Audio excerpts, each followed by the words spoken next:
Good afternoon.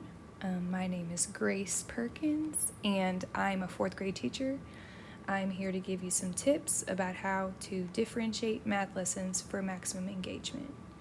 This is for specifically upper elementary, but you can play around with it and make it your own for the younger grades as well. All right, math has meaning. MATH. If we put this as an acronym, each of these letters have meaning. So M stands for meet with the teacher. A stands for at your desk. T stands for technology integration. H stands for hands-on exploration. And we're going to go more in depth with each of these. So the M in math stands for meet with the teacher.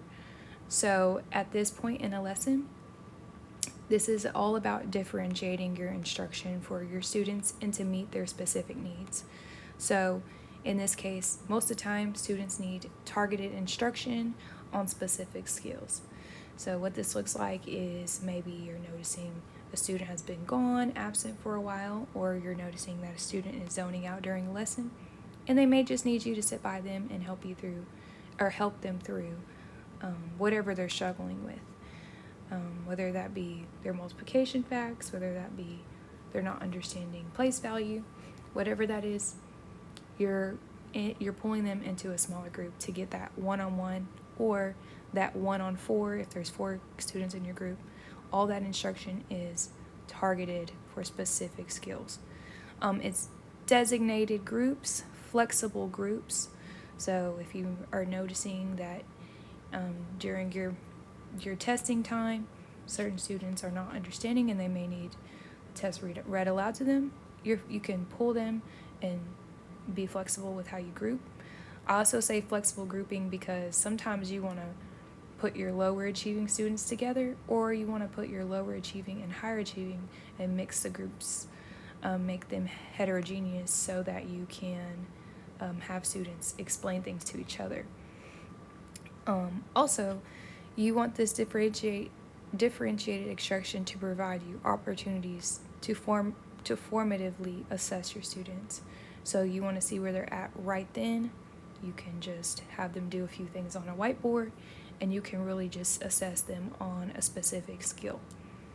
Lastly, this is a good way for educators to identify gaps in learning.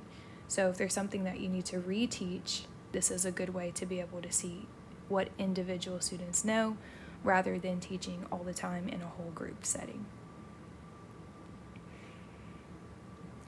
All right, at your desk. So the A in math stands for at your desk. Students will build math reasoning at their desk. So ideally, this at your desk time is after a whole group lesson, and then you send them to their desk to do work. So most of the time I would do this in groupings, so like groups of 4, groups of 2. Some students like to work individually, which is totally fine, but usually I have them still check with a peer after they do their work individually.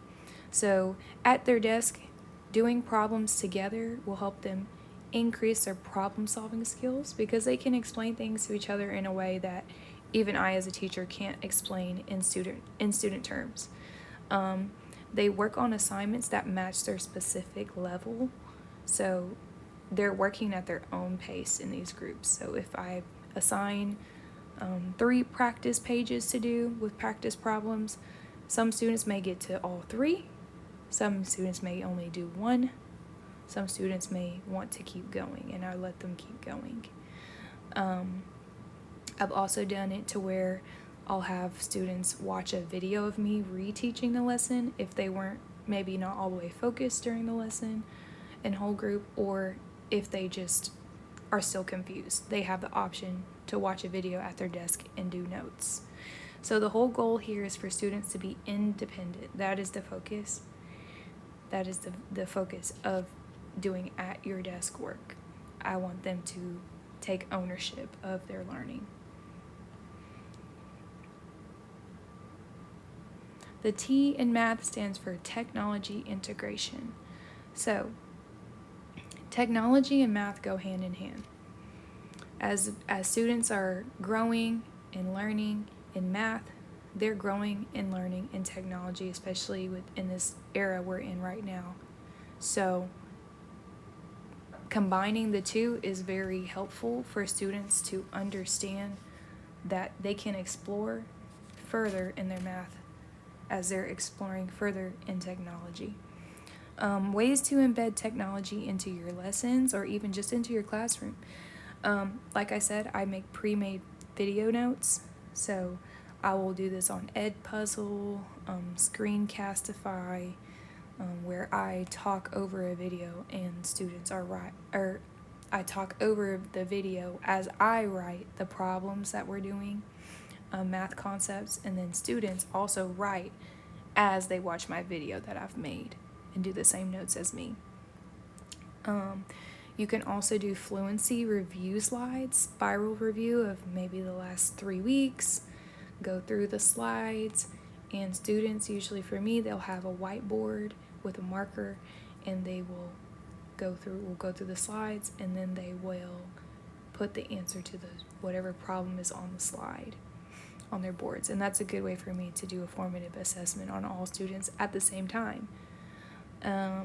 Also, we can embed tech by doing math games to review. So Bookits are really fun. Quizlet is a good idea for even virtual slides that they can do on their own computer or iPad.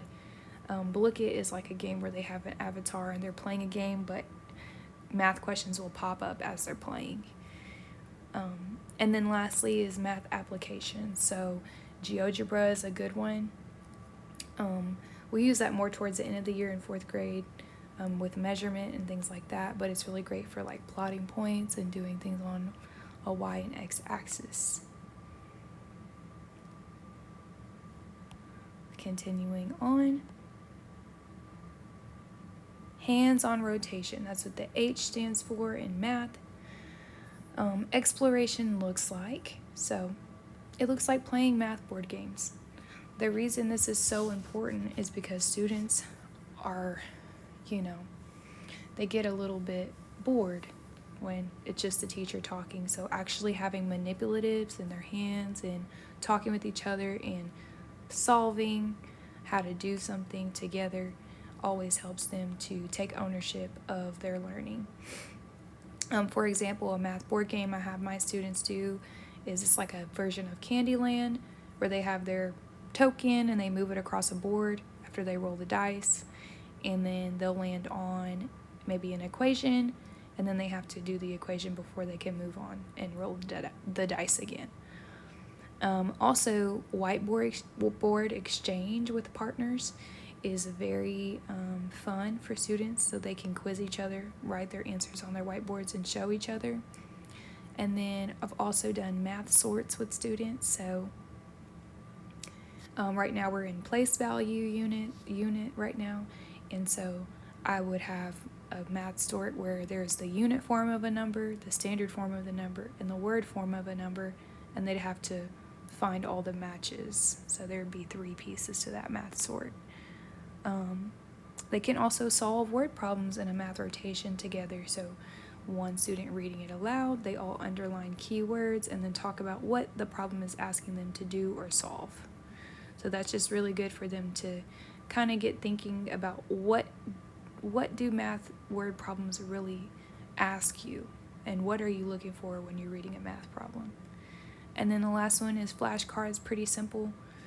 Just multiplication or division flashcards would be good. And that just helps students to keep each other accountable. So you could do any of these rotations all at the same time. I mean, here there's 5 rotations, and maybe set a timer for each one. Once students start getting bored with one, it's already time to move to the next one. So this is really good. It helps to hear student-led discussions, because you can actually even make some discussions into teachable moments if you hear something that's like, oh, I don't know if you're on the right track, but let me step in and add on to what you're saying. So it gives the teacher a good insight into what students are actually thinking by just listening to them talk to one another. here are my references. I have 3 references here, and it goes with each of the pictures. I have embedded links in each picture on the slides if you want to see where I got this information from and get a little bit more insight on how we can make math more engaging. Thank you for your time.